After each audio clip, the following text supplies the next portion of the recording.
Welcome back to the Storm Cellar. Brad is here, Ray is here, and we are joined all the way from Holland. Linda Paans is a huge Caniac. She's with us. Ray, how are you? I'm outstanding, and we have every reason to be outstanding because of the amazing play of the Hurricanes of late. But you know what? As we've always said about the Storm Cellar, hockey is for everyone. We love finding fans who are far flung from North Carolina, and they don't get much further flung from Carolina than Linda is. Linda, thank you so much for joining us. This is outstanding to have you as part of the broadcast. Tell us a little bit about yourself, and more importantly, how did you become a jerk like us? A Caniac, a jerk like us. How did you become? Yeah. Lauren is, by the way, further than me because Finland is further back. Sure, there you go. So I'm not the furthest flung, but I think there are only two Caniacs here in Holland. One is me, and I know of only one other. So it's not really, even for hockey fans, it's not really a thing to be Carolina Hurricanes fans. Hockey is a really small sport here in Holland. It's actually a wonder that I love hockey because I can't skate to save my life. I'm ashamed to say, but no, you know what? Hey, I'm Canadian and I do not skate very well myself either. So take that heart. might be even worse. Take heart. Yeah, no question. Take heart. Yeah, and then I became a Caniac when I finally got access to the internet via work. I spent a whole lot of time at work doing very other stuff. Around 99, and Paul Coffey was playing over in Carolina, and Paul Coffey was my all-time favorite player. Even though I have never seen him play, he was my favorite player. Wow. And so I got to follow the Hurricanes back then, and I really liked the feel of the team. I had a respect for the organization as well. I liked the organization. I liked what I was seeing. Then Coffey got traded to went to Boston. Boston didn't really treat him all that well. I think you shouldn't retire a player like Paul Coffey by placing him on waivers. You can do a better job than that. But when he was retired from Boston, I no longer had a team because my allegiance went where Paul Coffey went. But then I started going back to Carolina more and more. And I really liked the team. I started to look for what were Archie and the rest of the boys were doing. And then it got big real quick. And by the time I went to Germany to watch the World Cup of Hockey in 2001, I was already on my way to become a really big Caniac. And then I saw Sami Kapanen play, and that was just it. That was me full blown. Wow, Sami Kapanen. Now look, Linda, I'm going to share something with you that might either make you jealous or make you real mad at me. I was lucky enough to be in Northlands Coliseum in Edmonton when the Carolina Hurricanes came back into Edmonton with Paul Coffey in their lineup. And so there was a lot of praise.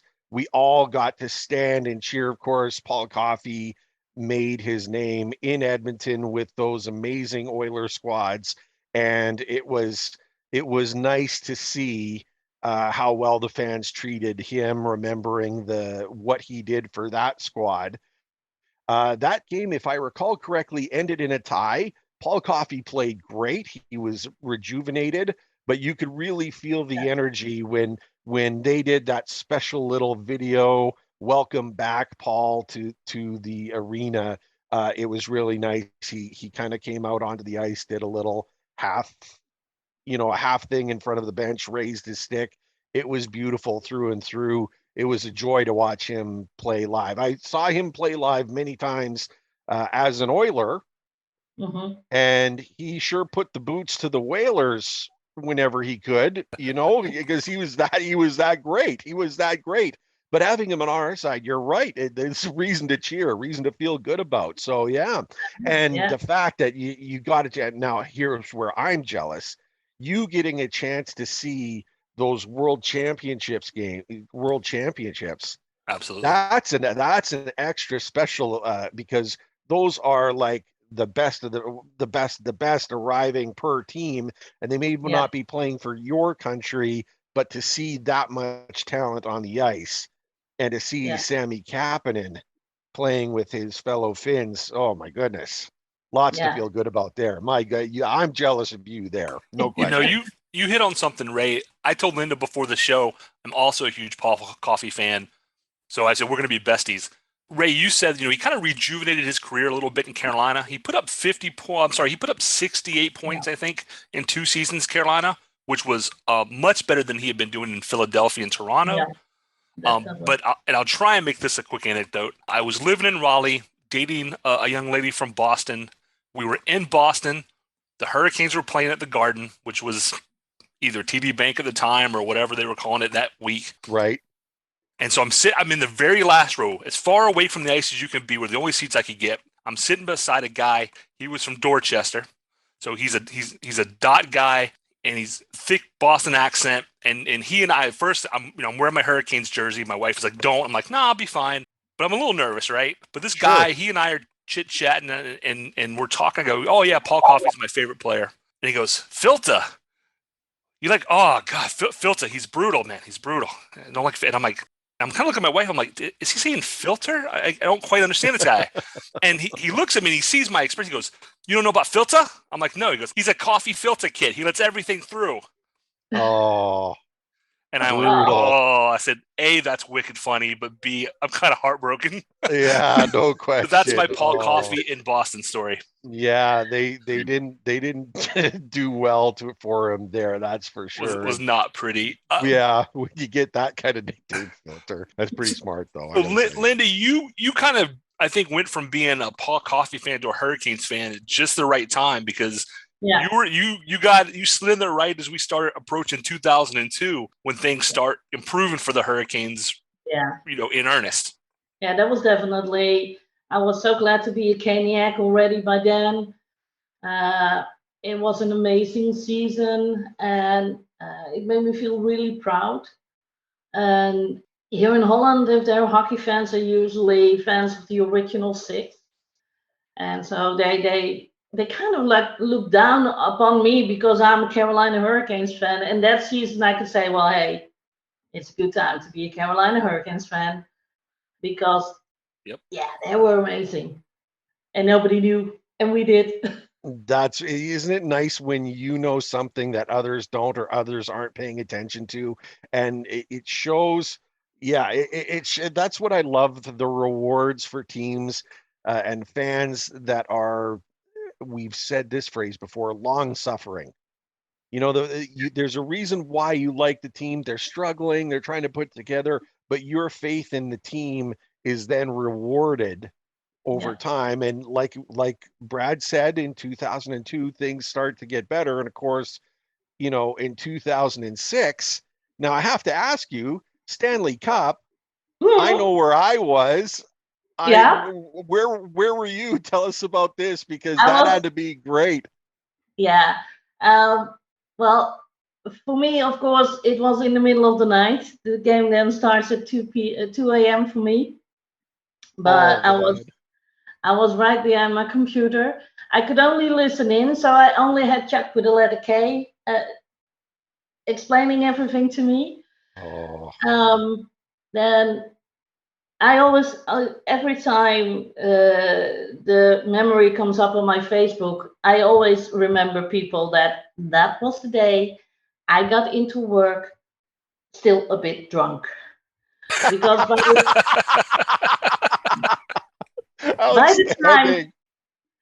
the time William scored the 3-1, I went downstairs, got a bottle of bubbly out of the fridge, got back behind the computer, and drank the whole bottle. But I couldn't get the whole day off the next day. I only had the morning off. So after only a couple of hours sleep, I had to get into work. I don't think it did very much that afternoon, but I was giggling a whole lot. Yeah. And yeah, and Oh, not all of it was the alcohol. A lot of it was the elation of them winning the Stanley Cup, of oh, course. But Linda, that is by far the like one of the outside of actually being in the rink that is one of the best stories I have ever heard as far as celebration goes. Because I've talked to a lot of fans and stuff who've celebrated, and I was north of Edmonton, and I actually worked at a radio station that was part of the Edmonton Oilers radio network, and I was a Hurricanes fan working for the broadcasting those games. And on that particular night, I said, I am not working. I'm going to be at home and I'm going to be surround myself with my friends who are all Oiler fans. And I'm going to laugh at them when the Hurricanes win it. And we all celebrated together. They were all great about it. They swallowed hard. They were a little unhappy that the Canes won, but I was beside myself. But hearing your story, you suffered. It was 2 a.m. when the game started.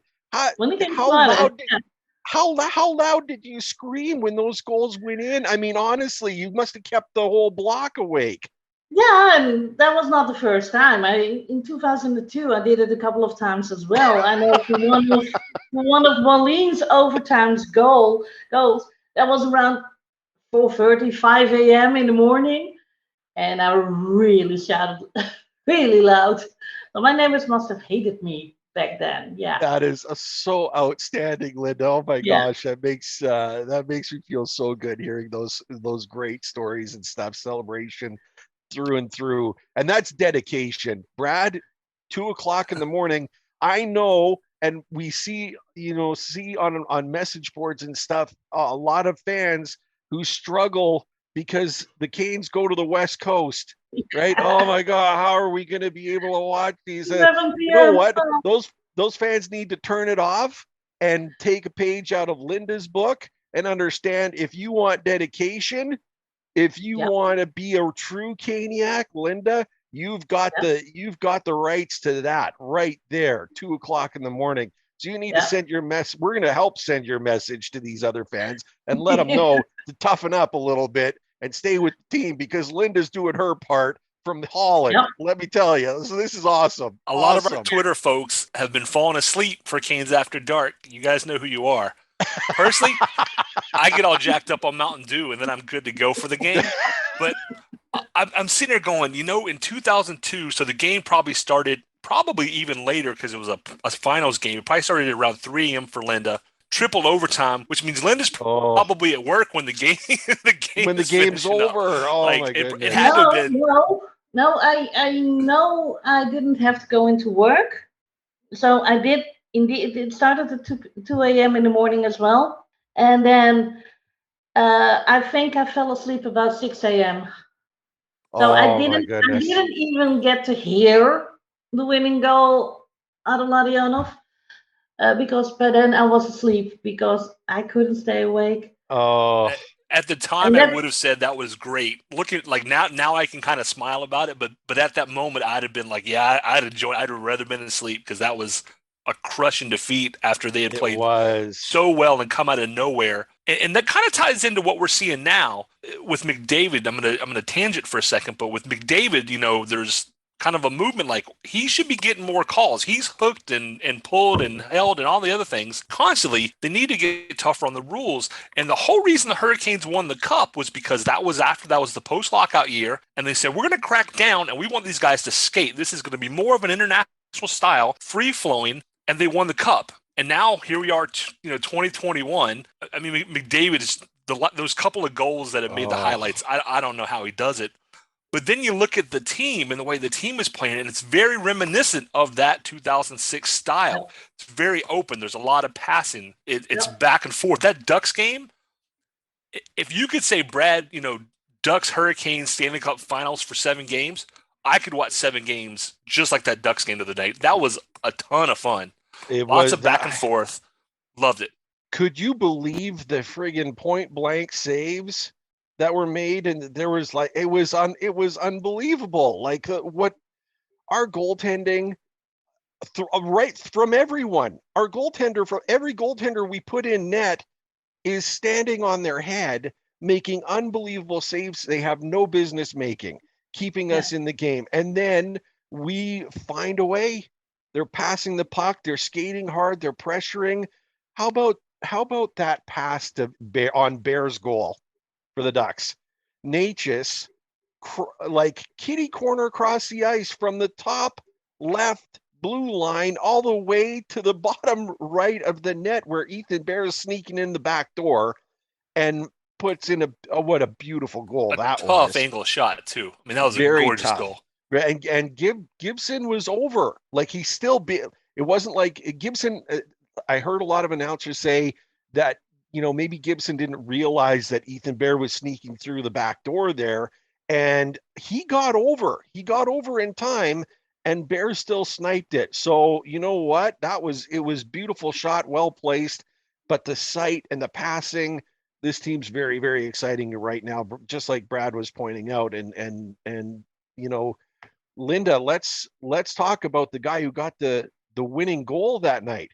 Young Seth Jarvis. He's 19. Yeah. He's 19, and he's making a very difficult decision for this franchise. Well, maybe it's not difficult, because we're talking about his contract. We talked about this last week.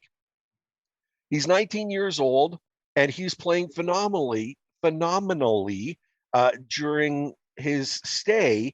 Do you want to use up that first year of his contract, or do you want to send him down? And everyone, and we talked about it here. We said, well, look, when Nino comes back, maybe in the grand scheme of things, it would be okay to, send him down, let him season a little more or whatever. We don't burn up the contract, and then we bring him back into the fold, and he'll guarantee have a spot for himself. But he's playing so well right now. How do you send him down? Linda, what's your take? I wouldn't send him down. I would not do that. Like, he's playing too well. You can't do that to him. He's already making a name for himself at 19. I think this team, we've got a really good team. We've got a couple of very good players with very good attitudes. I think it's a safe environment for him. I think he's in the best team to be in at 19 in the NHL. I think that's a great. Sorry, Ray. I think that's a great point you make about environment. He's got some guys he can connect with. Aho, Svechnikov. These are young guys, but they're young, mature guys, minus Andre's penalties, which I'm not going to talk about. But so he's played 8 games. So he has today's game, if he plays, is game number 9, and then it's decision time, right? We could let him go back and dominate, because he's going to go back there and he's just going to go through it. But is he going to learn anything is my real question. This team is a legitimate cup contender. I don't think anybody who watches hockey would disagree with that point. So I think for myself right now, I'm saying, instead of sending him down, and I believe he'd be able to come back up after the season's over, why would you do that? Like Lyndon pointed out, he's with young, smart people who have the right attitude. He can learn a lot, and I'd like to see him get a year under his belt of playing 82 games and then getting to take on the playoffs, because this might be one of those kind of special years. Regardless of what happens, I mean, this team is off to a fast start. They're playing well. They have areas that they can improve, and he, I think, could be a big part of that. He's scoring half a point per game right now, and that's with back-to-back goals disallowed, which is incredible for its own, in its own right. So really, the kid should have 6 points in 8 games. So he's averaging 0.75, points per game as a 19-year-old. If he keeps this pace up, I mean, he should at least be in the Calder talk. I mean, this isn't a kid who, he's marginal. He's better than, and I'm not going to name names, but he's better than several of the people who are on the roster. If he fits, and he's there for injuries. If because thank goodness, everybody's healthy at the moment, but we all know injuries happen. I would much rather have Jarvis, in and out of the lineup, swapping maybe, a few days off here and there, swapping in and out, and then be available if somebody goes down long term, then I would have him back, going back to juniors. Brad, you and Linda have both brought up, how much he could learn.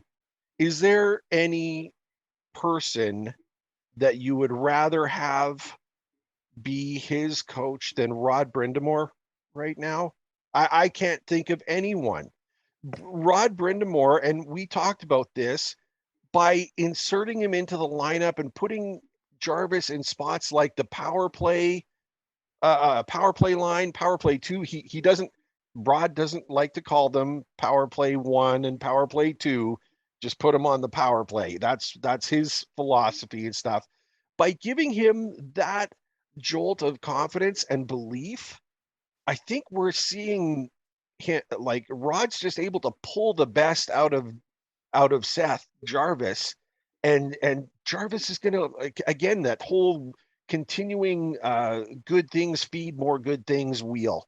You know what I mean? Like, you get going and it creates that snowball, and that's what he's about. So yeah, while yes, maybe losing a year of the contract and stuff is going to stink, but if we got a chance to win the cup and have him grow more under Rod Brindamore for those 82 games as you prepare for the playoffs, what better place to have him than with this team? Not just with the players, not just with the leaders, the natural leaders that they have on the team, the young kids, guys like, how about Jordan Stahl? You know what I mean? Like, Stahl's a great captain, great leadership. He could learn from so many people and has the perfect example in the head coach. I think keeping him is really the only way to go. You strike while the iron's hot. We've all heard that phrase before, and this team is for it. It's kind of funny. Sorry, I'm going to ramble a little bit. I'll try to keep it down. I hear a lot of the hockey experts who look at Carolina and said, they're exciting, they're playing well, but there was always that little hint of question of who have they beaten. And early on, they looked at Boston, and Tampa as the examples of the teams that they managed to beat. You know what I mean? But those were the strong ones. But for a lot of times, they've beaten a lot of teams like Chicago, who has struggled, like Montreal, who is horrendous. I can't even believe I said the team's name, because I don't say the team's It's name. because you're happy to say they're horrendous. Yeah, I am. Don't lie. You're right. I got Schadenfreude issues with the Habs as far as that goes, but either way. But we beat a lot of lightweight teams. Arizona, who, oddly enough, that Arizona game, I know, Linda, you were listening. You had a chance to check in on that game. Yeah. Arizona, a team that is the worst in the league, could have and should have probably won that game against the Hurricanes, and everyone would have thrown Carolina out the window and said, see, there you go. They're not there. I mean, they're exciting, they're fun to watch, but they're not really a contender. Now we come to the West Coast and they beat the Golden Knights, heavily, injured Golden Knights. They don't have everyone there, but they still beat them. They beat the Ducks in a great game, who have played lights out. They are the team that has really turned around. Then they're playing, everyone in California, all the teams outside of maybe the Sharks and even the Sharks, all the teams are playing well. Like, there's some good hockey in Southern California right now, and real tests, real serious tests to the skill and abilities that this team has. So now, yes, everyone said it was Thanksgiving. American Thanksgiving is when you start separating the wheat from the chaff, right? Who's going to be a contender? Who's really pretty much out of contesting for this? And we're seeing it right now. Hurricanes are great. Keeping Seth on is just way too important. We are a contender, and keeping him around is going to be one of the reasons why we remain a contender. Whew, that was a long. I'm sorry. I get on that train and I start going. And Linda, what do you think? We're a contender? clearly. Definitely. Yeah. And so now with every contender, we're happy. We're 12-2, right? We're doing great. We're exciting to watch. We're fun. But there's always ways to be better, right? Yeah, and that's Yep. what Rod Brindamore is about. Yeah, we Yep. play great. What can we do better? What can we do better to really solidify this and get into good motion? Linda, what do you think this team needs to fix? We're happy with a lot of things, but is there something that we need to fix? The only one they need to fix is to stay out of the penalty box. Isn't That that is the one truth? thing. Amen. Isn't Yeah. that the truth? Stupid. And especially for stupid penalties. You know Like what? Andre. Sorry, Yeah. had to cough. My bad. He's got a tendency to do stupid things too. Yeah, I noticed that one. I love him to bits, but yeah, You know he what? needs It's to take care of that one. stick control. That's the one thing that I've seen a lot of the high sticking or those types of penalties and stuff. It's easy for us to say we're all fans and stuff, and oh well, I'd have better control of my stick. Ha ha ha. Like of course not. You know what I mean? We be out there on the ice fighting hard or whatever, and sometimes things happen. But there are times where there are lacks of judgment, absences of judgment, penalties in the offensive zone, 200 feet away from your net, right? Linda, before we started, the one thing that you said, you know what? The penalties near the net when you're preventing a goal, that's Yep, what you do. Smart that's the penalties. emergency break. You have to pull them. Sometimes you have to pull them. Yeah, you know Yeah, what? And but then there's the other ones. There's some other bad penalties that we take, and certain players are prone to them. And if we can just get around that, uh, I mean, I think we just take a lot of penalties. That's one thing everyone's saying, experts all over. They say Carolina's great. Man, they take a lot of penalties. And yeah. wouldn't it be go ahead. I love Go ahead, Brad. Svechnikov, and I got to stick up for Andre and just throw this out there very quick. I think, a lot of players get a reputation and then the calls start going for or against them, depending on it. I think Andre's gotten a little bit of a reputation where they're quick to whistle him for things, where if you watch, a lot of time it's him reacting poorly to something where a penalty should have been called against the opposing player for doing it to him, which stands in stark contrast to Sidney Crosby the other day going all World Wrestling Federation on that poor rookie. No ragdolled call. them. No, the league goes, oh, well, they didn't make a call on the ice, so how can we discipline them? It's because you're the NHL. That's what you're supposed to do is when referees screw up and don't make a call, you call it, but it's Sidney Crosby. So just going to throw that out there. Just saying. Yeah, no, might be a little you're bit right. of reputation-based bias. You know what? There is. You brought up actually a couple of important points there, Brad. In so many times, it's cliche kind of, if you will. Penalties very often the refs never catch the first one, but they always catch the retaliation. And we've all seen it for years and years and years of being fans. They miss the first one and then someone reacts and then boom, that's when they catch you. So that's the first thing. The second thing, Brad, as you put, I mean, that's what the overseers are for. When you watch the games, the officials, if a ref misses something, that's okay. We can still penalize you. We can hit you in the pocketbook or take you out for a game, especially for something like that. If they miss a body slam, the league should call it. Just throwing it out there. Just maybe that should be a penalty. Or well, how do you miss a body slam? How do you miss a body slam? I mean, he ragdolled them. That was unbelievable. And it looked bad at first. I'm glad the kid popped right up, but his head went right to the boards. Side. I was worried he was going to be down and injured. So I'm glad the kid hopped right up and is okay. But if the roles had been reversed and Sidney Crosby gets thrown on the board, that's a 5-minute major. That's a game misconduct. That's a $5,000 fine. That's the whole shebang. We all know it's true. 15 games off. You know what I mean? Like it's funny. I remember a lot of like some very, vicious plays in years past where the penalties and suspensions were harsh and reasonable.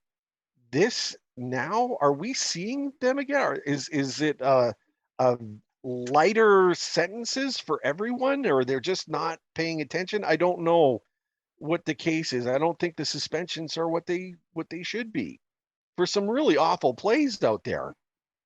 Is that just me being a grumpy old man, shouting at the clouds, or what? I What are don't we think so. looking at here? I think I'll say real quick, and then I'm gonna let Linda answer because I think the league is so inconsistent, and that's the trouble that's the problem we all have trouble with is if it was consistent from game to game and from ref to ref and even within the league's home office itself from game to game from year to year, it would be a lot easier. But there seems to be very hit or miss. They seem to. You're not wrong. You're not wrong. What do you think, Yeah. Linda? I know for you, I think listening more maybe than seeing, but I assume you're watching highlights and things. I mean, what do you think? Yeah. Well, I think that is nothing new. I think in the past as well, you've seen tremendous nasty actions hardly being penalized. I don't think Brooks Orpik got a real. Oh, Yeah, I don't think he got any. He didn't got enough for what he did to Eric Cole. Linda. So Oh my goodness.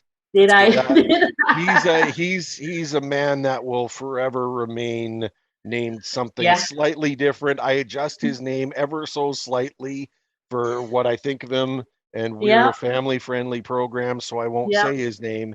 But what he did to Eric Cole, one of my favorite players of all I'm time. wearing. Yeah, I'm wearing Oh, this T-shirt tonight. This that's is my. awesome.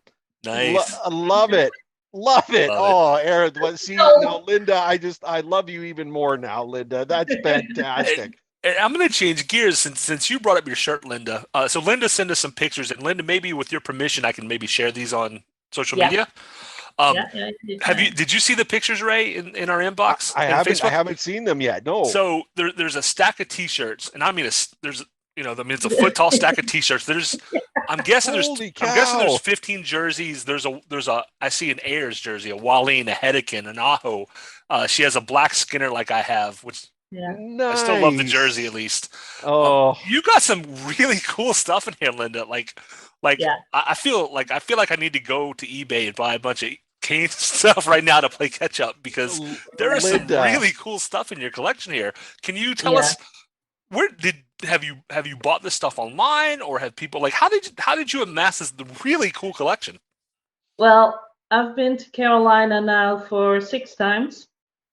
You Five got you times beat, Ray. for the Canes. One time to go to a concert because if you can travel all that way to Carolina for a hockey game, why not travel all that way for a concert? I guess Every so. time I'm in Carolina, I buy a jersey. Last time I broke my own rule and I bought two of them Look because I at bought the that. Skinner one and I was so impressed by Aho that I wanted to have one of his jerseys as well. So I bought two. Oh, I wonder if Linda. I can tell my wife that that's the rule. Every time we go to Carolina, Linda said I got to It's buy a easier. jersey on You it. gotta have a jersey. I bought a jersey on my trip to the Holy Land. That's how Hmm. I call it, and Yeah. I made the trip. I got a Cullen jersey, and everyone looked at me and said, "You bought a Cullen jersey, Raymond? I had you pegged for like Cam Ward or Stahl or whatever." And I'm like, "No, man, I loved Cullen when he was on the team. I thought he was Yeah. great. I loved Yeah. everything about him. Like so, yeah, you know what I mean." And now look, I've got a pretty big collection, but I don't know if I've got a Linda collection.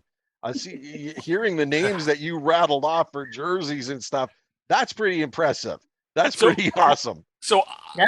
I'm still a huge Kevin Adams is still my favorite Kane of all time. I just love that guy's work ethic. I don't have a Kevin Adams jersey, but I will because I'm trying to find one that I can get certified as game worn, something that he actually put on. Wow. Linda, do you have any player's jersey who's like, it's not an Aho or a Svech or a Cam? Do you have that like secret like, maybe third, fourth line jersey guy that somebody who sticks out as somebody you love that's maybe not a superstar? No, I tend to go for defense mainly, but Skinner and Al in the last time, so it kind of brought the forwards up a bit. Now, even in the t-shirts, I had one. I still have it. I have Scott Walker, Nice. That's a good one. and that's the t-shirt, and I bought that one when he just left Carolina, when he just went to Washington. And I saw him play in Washington that time as well, because I had quite a trip that year. I started in Washington, then drove to Carolina, had 4 games there, then drove to Pittsburgh, had another game there, Look and at then that. drove back to Washington to catch the flight back home. Wow, that's a roadie. That sounds like a lot of Yeah. fun. That is that that's outstanding. I love hearing that. And Walker, what a great selection, overtime over the Boston Bruins in the playoffs. Excellent choice. Excellent choice, because Scott Walker immediately vaulted to one of my favorites with the overtime goal there, no question. My goodness, that is outstanding. That is outstanding. Okay, so we've talked about so many great things. We talked about Jarvis. We talked about things that we change with the team. I know they're playing tonight, Linda. It's gonna. I mean, what time is it now for you right now? You've got a game tonight. You're gonna be staying up extra late to watch against the LA Kings. No, it's not even that late. It's 10 p.m. Yeah, early game for her. Yeah, that's it. Even better, right? We should put the word out for you. Maybe a few more earlier games for Linda. You know what I mean? Yeah. Maybe we can put that into few the more league. matinee games, but the games usually don't do well on matinee games, so I'm not so sure if I really want to ask that. Besides, I'm at an age these days that if I wake up in the middle of the night, I can't go back to sleep straight away. Yeah.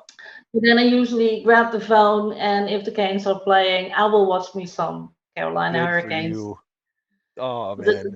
The problem is they don't put me to sleep. Yeah. Not any. They used to. Not anymore. Back in the days of the trap. Yeah. Back when they were playing the trap defense all the time, that would put you back to sleep pretty quick. Yeah. But not now. They're playing some exciting hockey. This is great. I do not miss 0-1 games. No, not a bit. Even when we won them, I do not miss 0-1 hockey games. But I have a question for you guys. I'm going to put you guys on the spot. This is not rehearsed. Don't know anything about this. Okay. Carolina currently sits in second place in the league, 26 points. We're 1 point behind the Panthers. The Panthers have 2 more games played, so it's not exactly a fair comparison. But then right behind Carolina is Washington with 25 points, also with 17 games played. But the difference in those is overtime losses and points specifically for overtime losses. This has been a Twitter thing. I don't know how much you guys are on Twitter. I know Ray pops in and out. Linda, I don't know if you do the Twitter thing at all, but points for overtime losses are keeping things a lot tighter than they really should be. Do you guys like the way the scoring system is now, with 2 points for a win, 1 for an overtime loss, and no points for a loss? Or do you think it's time to revisit this and change it up? I like the European soccer style. 3 points for a win, 2 for an overtime win, 1 for an overtime loss, and nothing for a loss. Because then the whole reason you get the overtime point was because when they first went to overtime, it was all defense because you didn't want to lose that point. So they said, well, we're going to give you a point just to get to overtime. And then team said, oh, now we can go for the win.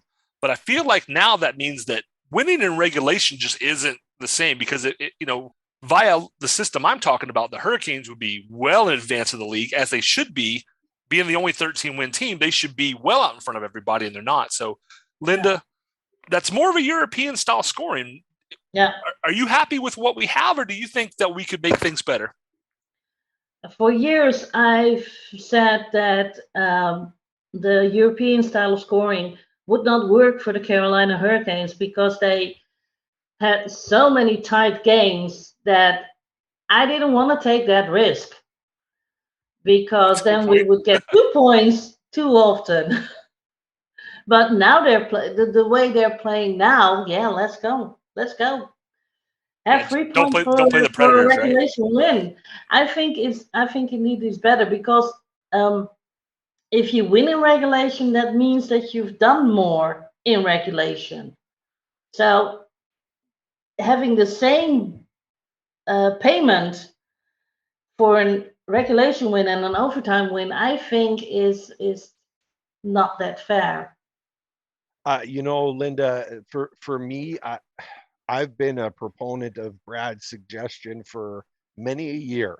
From the moment they actually started talking about possibly giving points for an overtime loss, I said from the start, it should just go to 3 points for a regulation victory, 2 in overtime. You split the 3 points available.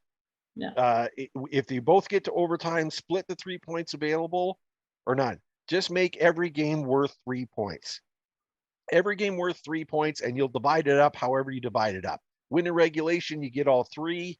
I mean, that's just the smart, reasonable, logical way to do it. And and more than that, it's fair. It's fair because the teams that, like you said, you could lose a 1-goal game, in regulation and lose more of those throughout the season, right? But then you look across, the Eastern Seaboard and see a team that's right up there with you, hasn't won as many regulation games as you have, but has managed to eke out a point here or there, and here's the other thing. The going to a shootout and getting the maximum points that you can get for a game winning in a shootout, that's not right. That's not right either. Like you get maximum points for winning the game in 60, for being the better team over the first 60 minutes. Then after that, if you're going to go to, I don't have any problem with the shootout. It's a good way. Although see, I kind of have a problem with the shootout. I'm glad they don't do it in the playoffs. Like in regular season, that's fine. But I'm also a huge football fan, huge soccer fan. I love soccer, football, however you want to say it. I've never liked penalty kicks to decide championships. I've never liked it. Let the teams play until they drop, as far as I'm concerned. Yeah. Someone's got to win that the way the game was meant to be played. And so that's my thing. So the shootout is nice. It's exciting. The fans enjoy it and stuff like that. But to give a team the maximum points that you can get by solving a game that way isn't right. That's a great point, because if it comes down to a shootout, it's 50-50 who's going to win, because every team has those guys who can score. Yeah.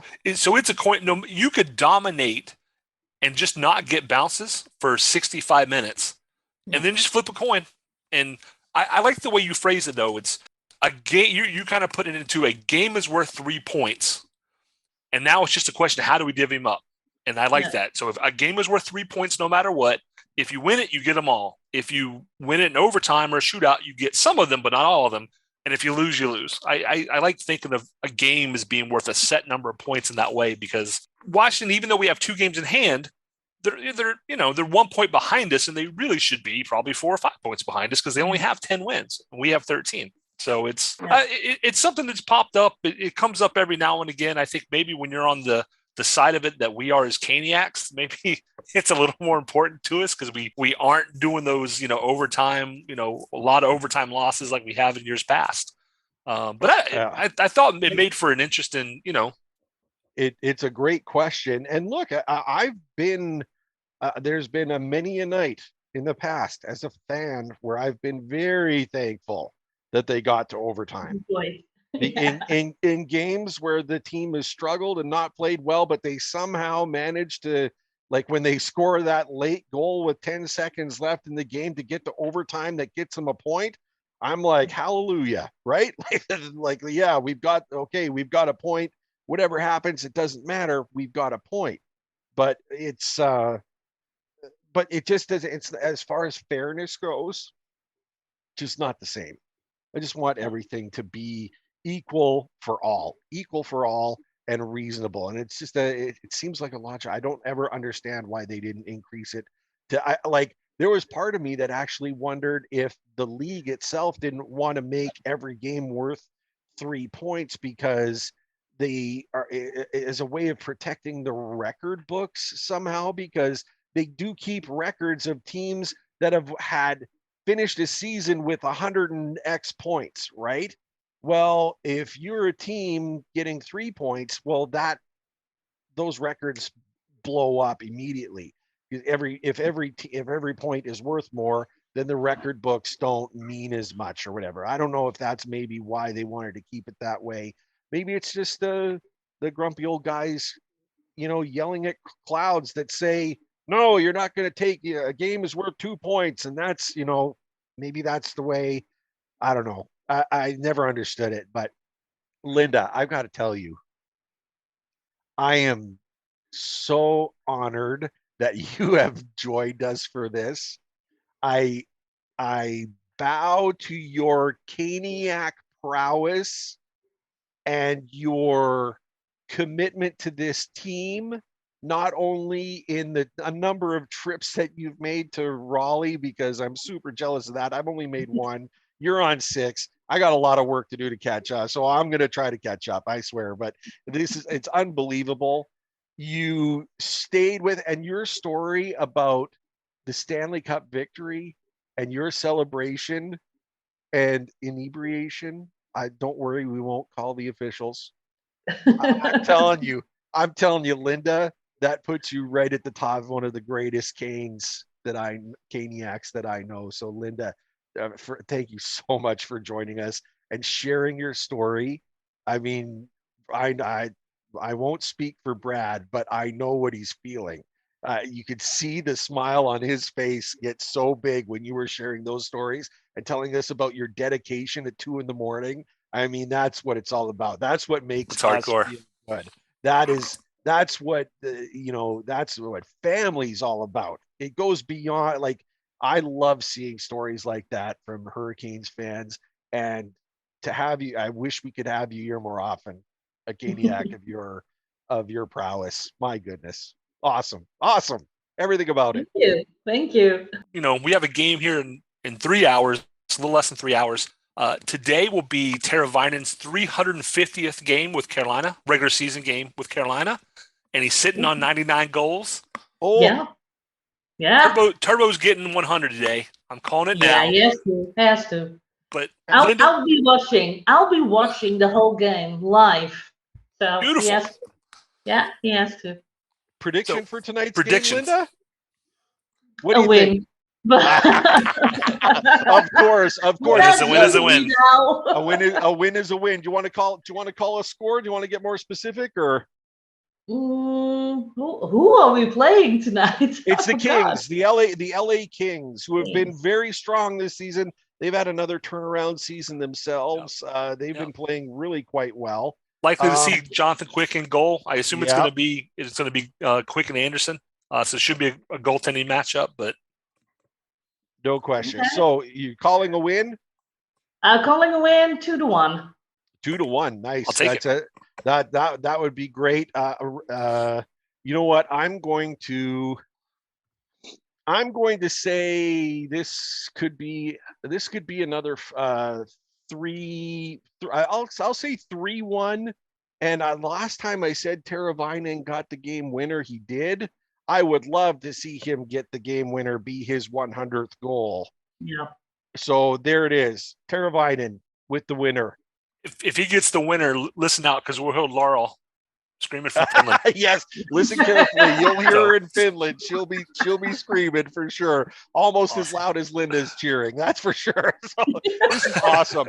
You guys, The best. I love it. Best Thank part. you so much for joining us, Linda. Thanks to Bill for referring you back toward our way. We love talking with Caniacs, especially like Ray says, you know, we're from afar. We love talking to people from afar. I'm just getting into English Premier League soccer, and it's weird when it's not a hometown team you're going for. You know, because I'm looking at all these teams in the EPL, and I'm kind of picking one based upon Crystal Palace. By the way, if anybody cares, small hometown Chelsea. team, neighborhood kind of team. You know, they had a very storied past. They've been there since the beginning. I've got a book coming about them, but it's weird when you're just like, okay, well, I can pick any team I want because, you know, they're not local. I'm from far away. So I think it's cool when people do that, and then they don't choose the Rangers or the Red Wings or those teams, and they're like, this Hurricanes team, this is kind of cool. This is, you know, we alluded to it earlier. This is something small, maybe something special that I can be a part of. And we just think that's the best feeling in the world. So thank you again so much for joining us. We really appreciate your time today. It's been an awful pleasure for me, and I thank you guys for having me on the show tonight. And yeah, let's hope that the Canes win tonight. And Canes have the best fans in the whole world.